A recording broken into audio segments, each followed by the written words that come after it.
બનાસકાંઠાના પાલનપુર જનસેવા કેન્દ્ર પર હોબાળો સર્જાયો અને આધાર કાર્ડ કાઢવા આવેલા લોકોએ હોબાળો મચાવ્યો છે। કેન્દ્ર પર અવ્યવસ્થા ઊભી થતા હલ્લાબોલ કર્યો હતો અને જનસેવા કેન્દ્રમાં સર્જાયેલી અવ્યવસ્થાને લઈ અરજદારોએ ટોકન લેવા પડાપડી કરી હતી। આધાર કેન્દ્રના 2 ઓપરેટરોને અમદાવાદ સાયબર સેલ તપાસ અર્થે લઈ જતા આધારની કામગીરી અટકી ગઈ હતી। हमारी साथे हाल संवाददाता किशोर जोड़ाई गया है। किशोर, आधार कार्ड माटेनी जे कामगीरी छे ते अटकी पड़ी छे अने लोकोनी पड़ापड़ी जोवा मळी रही छे। क्या प्रकारनी परिस्थिति हाल त्यां आगळ जोवा मळी रही छे?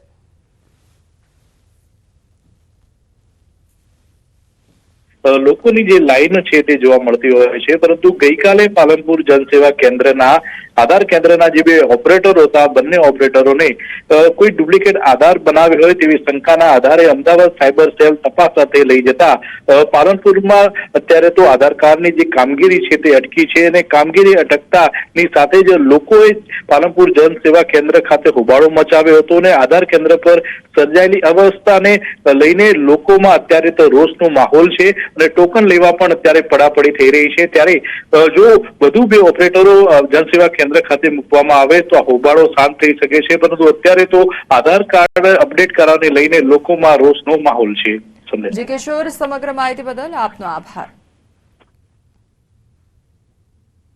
આ તરફ સુરતના માંગરોળમાં લોકોએ વીજ કંપનીના સ્માર્ટ મીટરનો વિરોધ કર્યો છે। રહીશોએ વિરોધ સાથે વીજ કંપનીના અધિકારીઓને કામગીરી કરતા અટકાવ્યા છે, તો લોકોએ પ્રશ્નનો મારો ચલાવી વીજ કંપનીના અધિકારીઓને રવાના કરી દીધા હતા। સ્માર્ટ મીટરથી લોકોને ગેરફાયદો થાય છે તેવું સ્થાનિકોએ વીજ વિભાગના અધિકારીઓને કહ્યું હતું। ત્યારે સ્થાનિકોનો આક્રોશ જોઈ વીજ વિભાગની ટીમ કામગીરી કર્યા વગર જ પાછી ફરવા માટે મજબૂર બની હતી।